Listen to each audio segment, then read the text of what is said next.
We just got back from our third visit to the Grand Moon Palace in Cancun. So we've put together a video 10 things you need to know before booking this resort. Number one is the beach. The beach is not good here. So if you are looking for a beach destination, this is not the resort for you. And I'm sure if you've already done research, you know this already.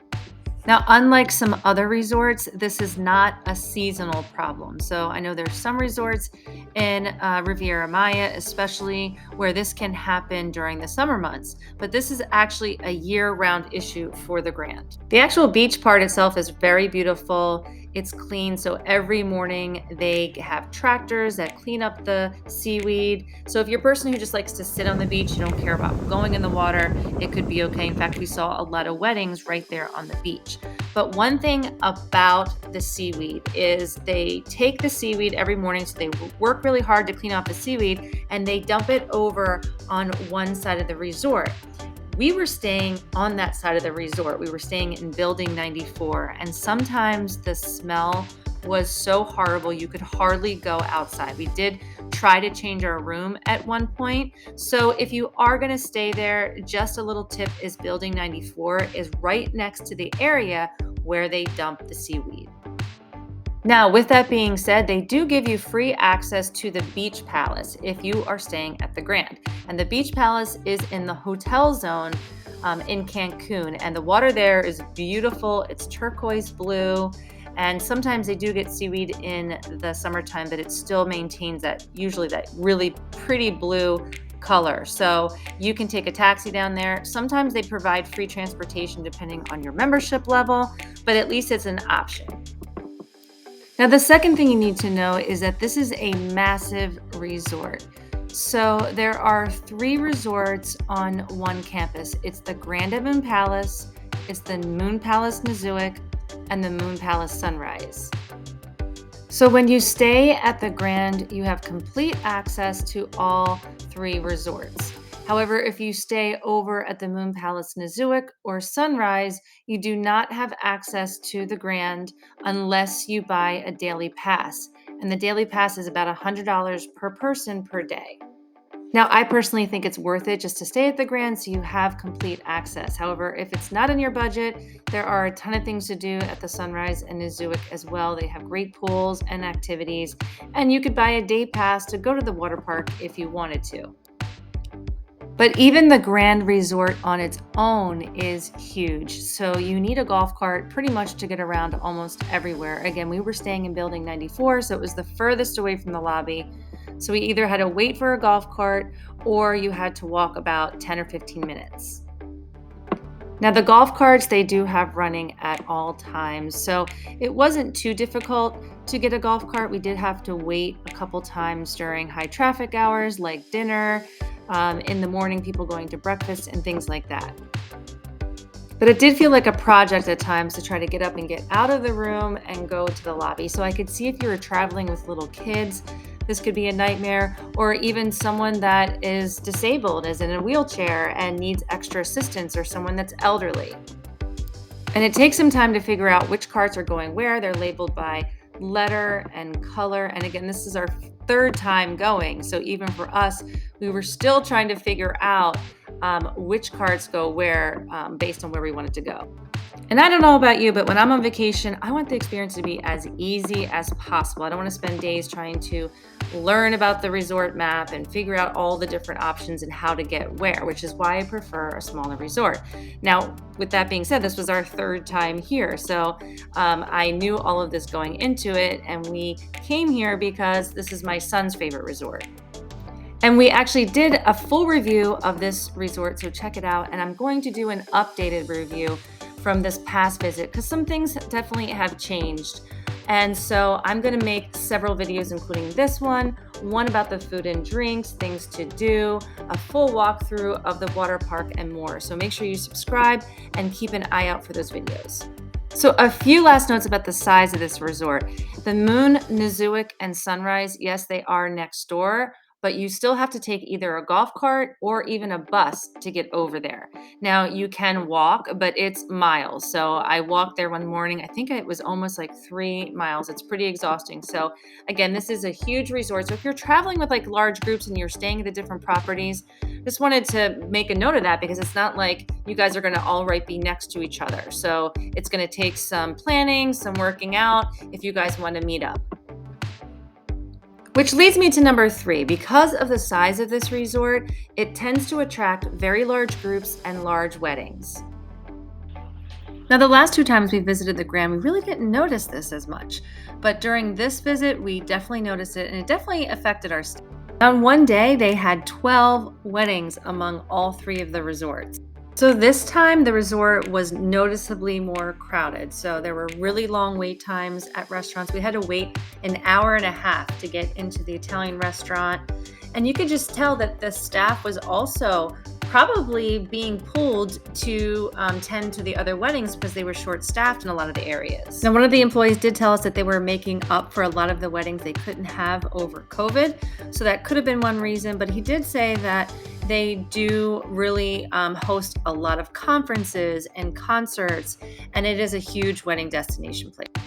And obviously there's no way to know this when you book it, but if you're a smaller family, it could definitely affect your stay in terms of crowds at restaurants and pools. And then even in the game room, my son, the first night, couldn't even get in there because it was so crowded. Number 4 is it is not an adults-only resort. So they do have an adults-only pool and an adults-only bar and restaurant. However, they are not separate. So you are really in the middle of all the families. I would definitely consider this more of a family resort. So that also means they do not have any adults-only buildings, at least none that I was aware of.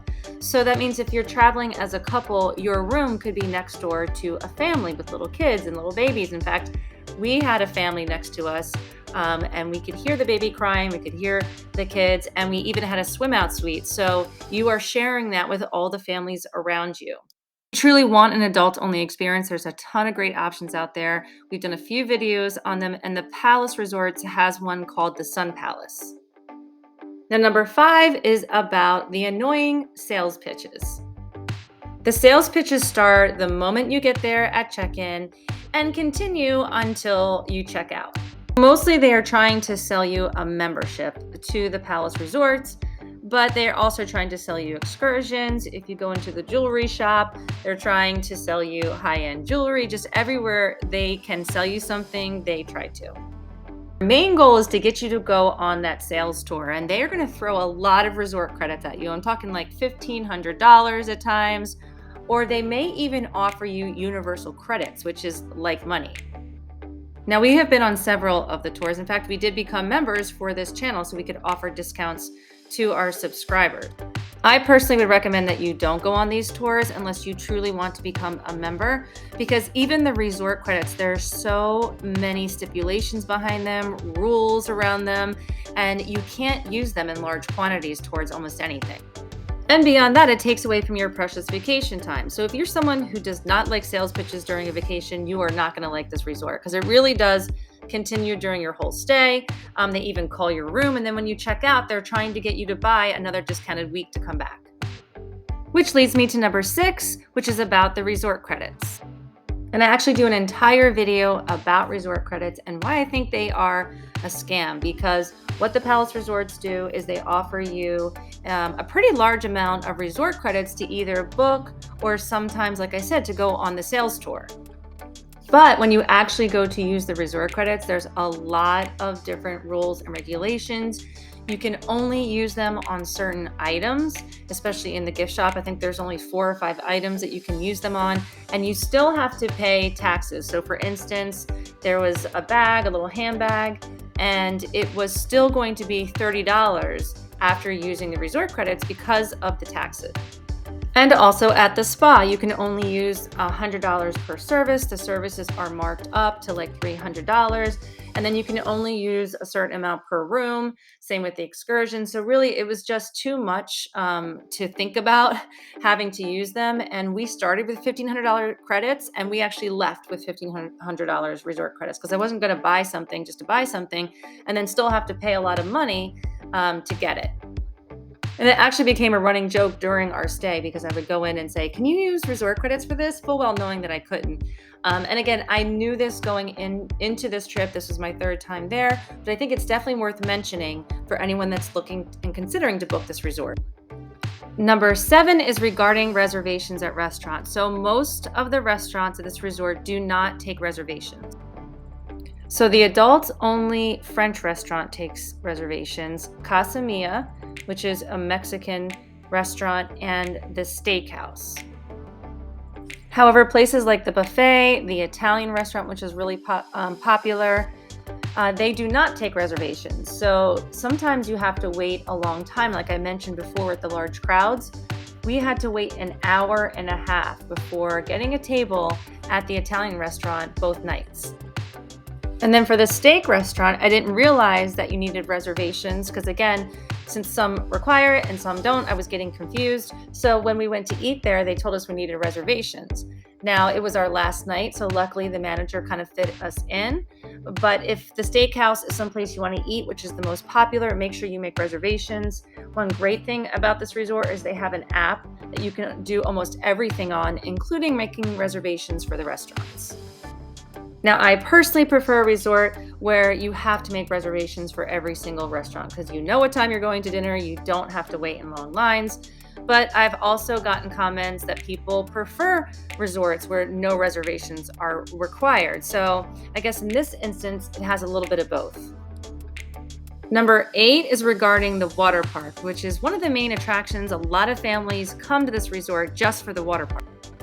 So there is a height and an age restriction on some of the slides. And the first time that I went to this resort, I didn't even think to look to see what that was. And my son was so upset because he couldn't go on the one slide that he really wanted to.